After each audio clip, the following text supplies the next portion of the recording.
Hey guys, this is Khiara, and I'm here to remind you that Island Girls rock. Hi, Khiara. How are you? Good. Great to see such a pleasant face amongst all of this we have going on. It's always good to see you, and even better to speak with you today. And yes, with everything going on, and listen, it's good too to hear someone that sounds like me being here in Houston, Texas. How are you doing? Surviving? Surviving, man. Yeah, I've got to. There's no other choice. I mean, you know, hard times, they come. And right now we're in this moment of just a bit of unsurety. But I mean, you know, with life, we still don't know what tomorrow may hold. So in anything, just, you know, I'm here surviving. I see that you've been working on new projects and releasing them, and they've been impressive. But I know that with this new season that we've entered, you were just about to, I would say, embark upon promoting your new album and your new song. And you are a lover of live music. You love to promote your music that way. And I just want to know, how have you been dealing with that adjustment? Yeah, so it's been a bit of a challenge. The earlier part of 2020, I released my album called Khiara, and I was so excited to present this array of different genres of music. I had been working on it for quite a while, and you know, things changed in March, and so it slowed down any possibilities of gigs.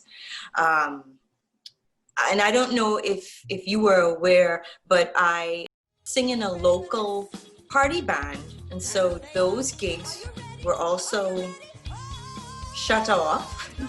And then I would sing locally in restaurants where at times I would have the opportunity to incorporate my material as well. While things have slowed down, there's a slow progression of opportunities being opened as well. And so I'm grateful for the opportunities, the small opportunities that are coming my way. You know, this past weekend, I was able to perform at a night lounge in the Woodlands, Texas, and I mean, beautiful atmosphere. You know, being able to sing a few covers, and every now and again, I can slip in a few originals. But you know, I'm really trying to just keep positive about it all. And I know that it won't remain like this forever. So, you know, with the change coming along, it just now means that with the music that I do have, it will probably, or it can still be considered as new music. No matter how hard life can be, we will overcome, we will overcome, we will overcome. No matter how hard life can be, we will overcome, we will overcome, we will overcome. Tell me, what else are you doing for sanity other than your music? Yeah, so I returned to school, and I'm taking a few accounting, advanced accounting courses because somebody wants to sit the CPA exam. Good luck with that. New challenges is always good. Yes, yes. But, you know, to keep my sanity, I've just been still keeping creative.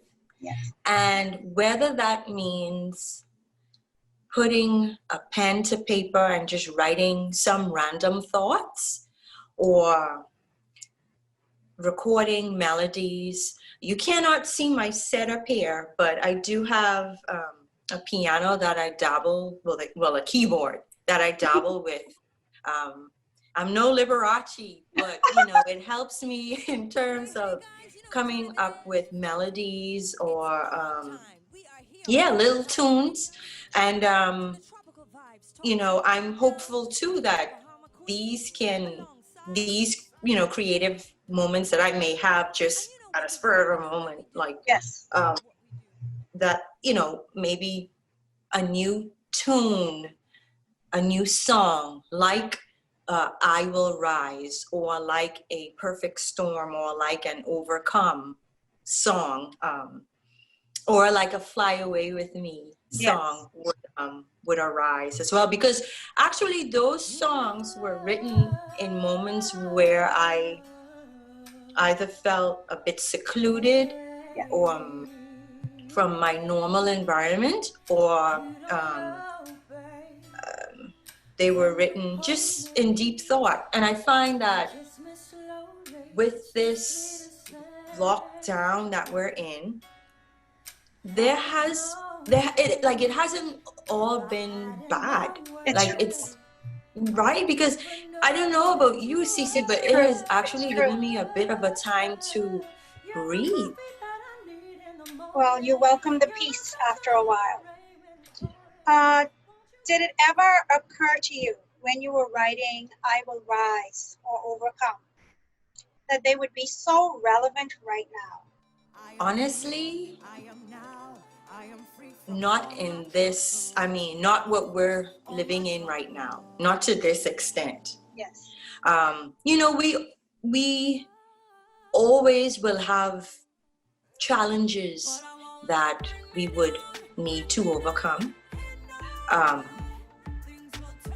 So from that aspect, in terms of a motivational, inspirational aspect, yes, I wanted to create something that would motivate and uplift someone no matter what it is that they're going through. Yeah. You were trying to make it versatile, but you had no idea it was going to be to cover this as well. No, none. There was nothing. Nil, zilch, nada. I saw your live performance during the Bahamian Independence earlier this year.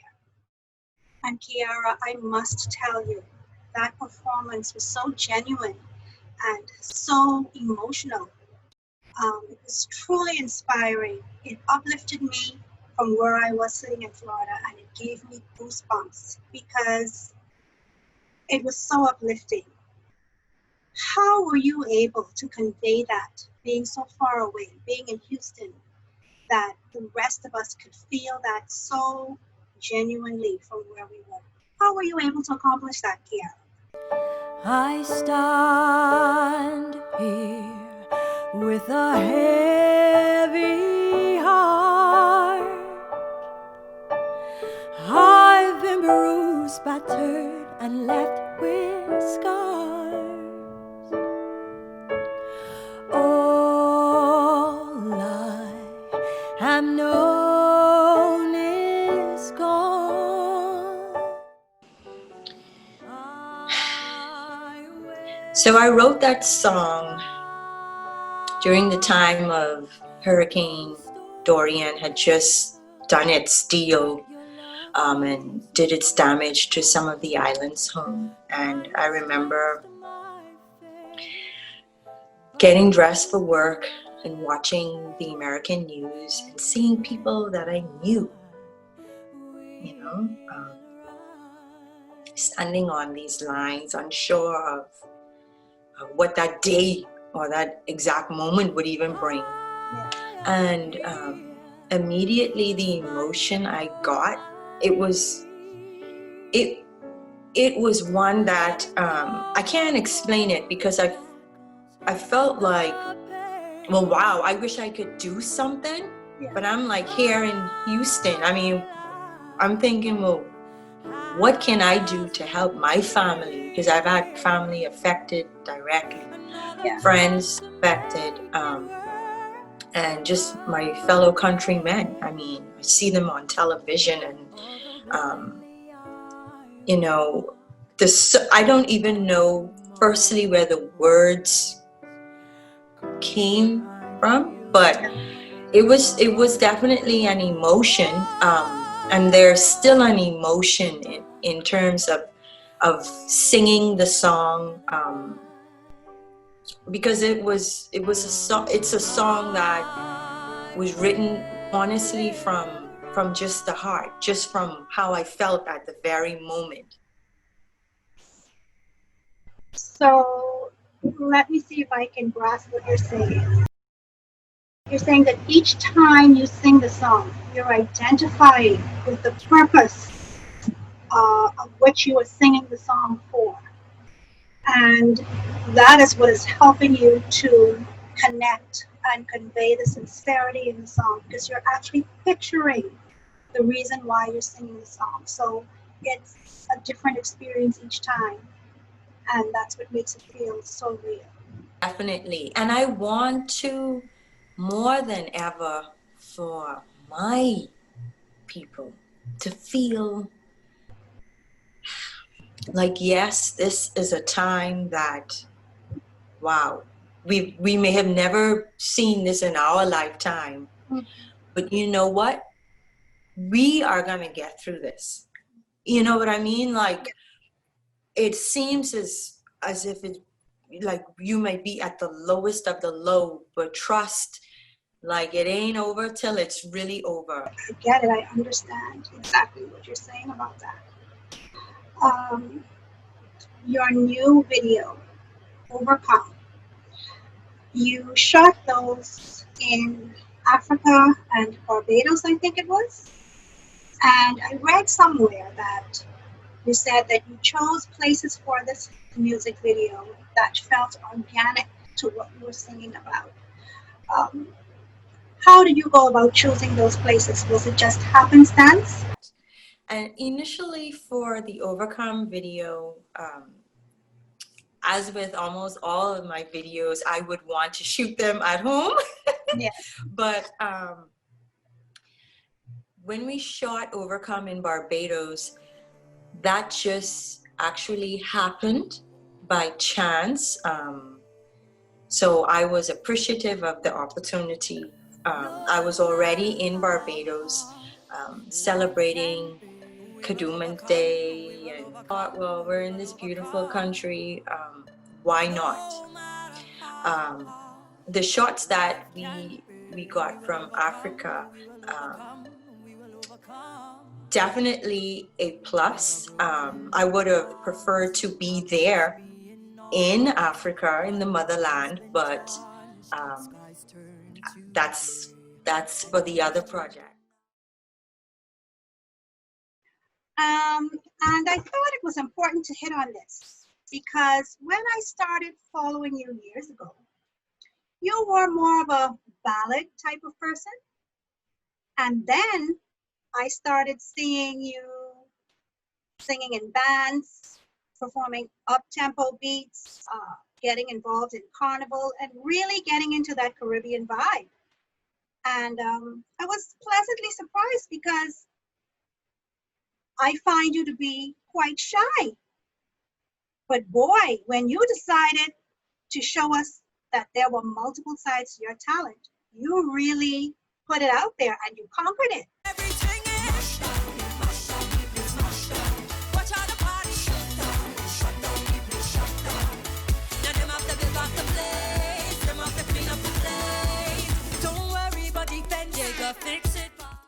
That was awesome, truly awesome. Thank you. What inspired that? How did you get into that? The truth is, CeCe, I am still that balladeer. Like, I still love my ballads, don't get me wrong. So with the country having Bahamas Carnival, you know, being new to Bahamas, and having the song competitions, it kind of encouraged and brought on an opportunity that I didn't have, or that just wasn't present before. Yeah. And so it allowed me then to try to write in a different way, because imagine a party shut down as a ballad. Shut down, deeply shut down. That will not work. But you know what? It was Girl, just, you could sing the phone book. but you know what though? The whole carnival scene though. It was just so like exciting. It was, you know, I had the opportunity of traveling to other Caribbean countries and experiencing their carnivals, and but to say be able to now write something, participate in a competition where you can actually mesh your Bahamian sound with, you know, a sound that is already established throughout the entire Caribbean. I thought, oh wow, this is going to be fun, and then it was fun. And you were having fun, and I'm gonna again. Can't wait for it to come back, right? And listen, even if things don't change, I know my Caribbean people. Carnival is coming back in some way, shape, or form. You better believe that. You've always been dedicated to the culture. I find that no matter where you go, what you do, somewhere down the line, home seems to get tied back in, as you did with I Will Rise. Fly Away With Me, the song that you wrote to promote the Bahamas. I think it was entered into a national contest. You wrote that song, correct? Yes. Oh, come feel the heat. This island beat. This is my home, it's my love, it's my country. No other place in this world I would rather be. Yeah, so I have a bittersweet relationship with this song. It's definitely one of my favorites.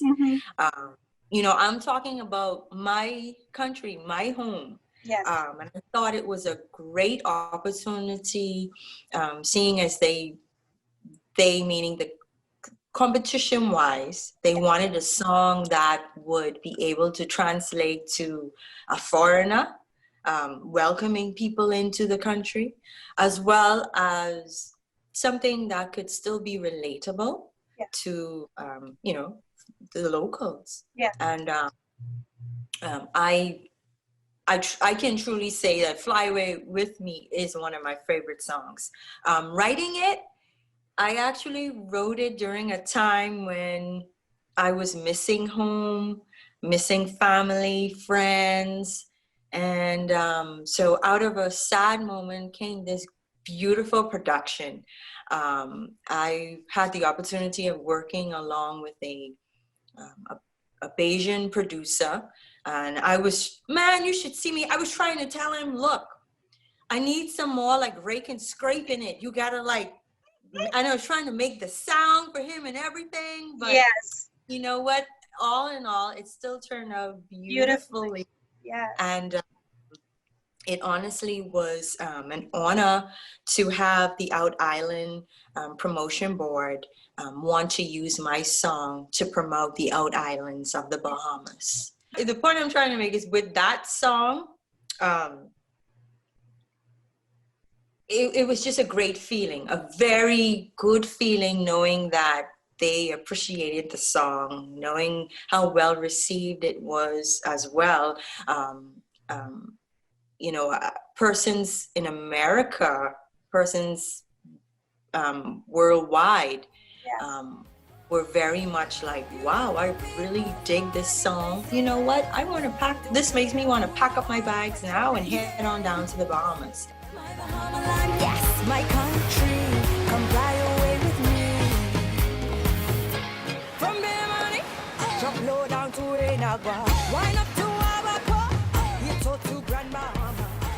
I remember this young island girl who hopped up one day spontaneously and jumped on a plane and flew to Miami because she wanted to audition for Missy Elliott and Gloria Estefan in what I think was one of the first music reality shows shortly after American Idol. And I happened to be the reporter that got the exclusive for this story. And I remember speaking with you about it. And you had gotten to a certain level, the top 5, I think, and you were in tears. And all you wanted to do was called your mom. Bahamian singer Khiara Sherman traveled abroad to appear on VH1's Born to Diva. I came in from the Bahamas to participate in this diva search. I just picked up and decided to leave. Ken and Ron have narrowed the field down to just 5 girls in Miami. Please take a step forward after we call your name. Jennifer Carbonell, Homie Sellers, Nadia Turner, Khiara Sherman. Mommy. Guess what? I made the top 5. I thought about my mom, my little sister, and all my friends back at home. You know, how proud they'd feel if they were here. I live to be the very best, and I want it all. No time for less. She's so sweet, and I see a lot of myself in her, and I know that she's probably had less experience than some of the other girls, so to put herself out there is very brave. What is the difference between that girl then and this girl now? I will tell you this. This girl now, had I been that girl then, man, I'm telling you, you all would have been seeing fire and smoke. And had I just had that level of confidence and belief in myself and not feel so intimidated or scary about things, if I wasn't so green, man, I could say at that time, people really would have had to watch out. Because I feel like at that time then I didn't know. I didn't know. But had I known, oh my God, if I could return back trying to tell you. But that was experience. I mean, when I sit down and really think about it, because I did at that time too, I didn't even really have a lot of encouragement to go. It was like, what are you gonna do? What? Why are you doing this type of thing? Like, you gotta be crazy. And to be chosen, I myself didn't even, Well, and I thought it was important to share this memory because it was important to remind people of how long you've been in this game. You look like a rookie, still got them looks, and that's a good thing. Khiara, I know you under so many hats. Khiara Sherman, Miss Teen Bahamas, Miss Bahamas, your Bahamian Queen, Party Shutdown Gal. I mean, the names could go on. But at the end of the day, you're still Khiara, beautiful Bahamian soul, and a Grooves girl. And that's right, cannot forget that. Hey, on your side gigs, hanging out with us in Island Grove. That's right, and just know that it truly was honestly an honor to be to feel like a part of what you and your team were doing. I mean, honestly. Well, Khiara, thank you so much for joining us, for sharing your experiences with us, for letting us know that there's still hope through these times, still much to look forward to, and for continuing to entertain us, uplift us, and inspire us. It's been great chatting with you. Thank you, CeCe.